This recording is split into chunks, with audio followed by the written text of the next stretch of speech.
So these two pastors start their lecture on why Calvinism is from Satan. And what did they do? They started by saying, by showing a bunch of pictures to their audience of babies, some of the cutest babies possible. And then the pastor stops and he says, the doctrine from Satan that we are talking about tonight, that we're objecting to tonight, it says that God created some of these babies to burn in hell. And you hear this lady in the audience go, oh! I just thought, oh man, the presentation is just priceless. Listen to what Dr. James White has to say about such an idea of, people saying, I can't believe a God would do that. It is specifically said that God desires to demonstrate his holiness and justice and power. It's right there in the pages of Scripture. How fair and just is it? It is absolutely fair and just that God would judge any fallen son or daughter of Adam. What is not fair or just is that he, in the person of the second person of the Trinity, his Son, would give his life so as to redeem a particular undeserving people. And they're not just undeserving. They are deserving of his wrath. Hit the nail right on the head. To say that we somehow deserve God's pity or somehow deserve something from God is to say that we're not fallen.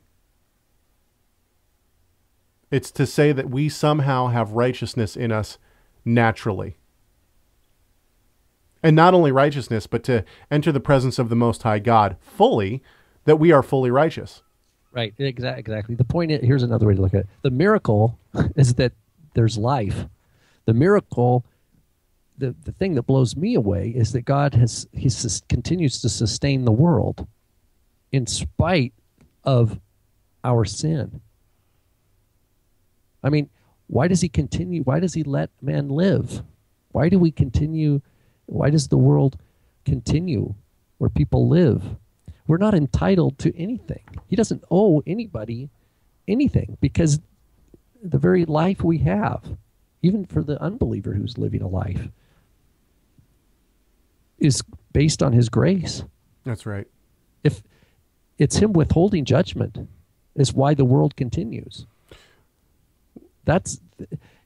It's not that we're all entitled and we're all walking around and we all have the ability to choose whatever we want in this world. That's not a picture that shows God as the sovereign creator by whose grace the world endures and that life continues. The miracle is that he hasn't wiped us away completely.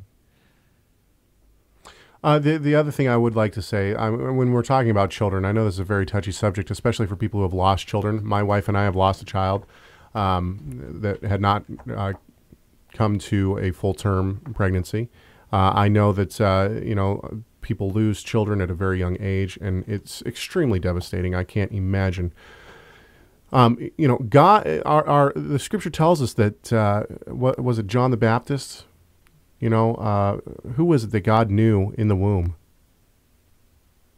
So in Jeremiah, and I think in Isaiah, there's a hint of that. So we can't say that just because a child, just because a child does not come to a full term, or because a child dies at a young age, that they're not saved. We can't say that. Oh, John the Baptist leapt in Elizabeth's womb when he heard So we can't say that a child who can't speak words yet isn't saved and doesn't have a relationship with the Lord. It's up to the Lord, and that's the problem with free will. If you say that the child has to choose God first, then every child who is under the age of being able to understand would go to hell.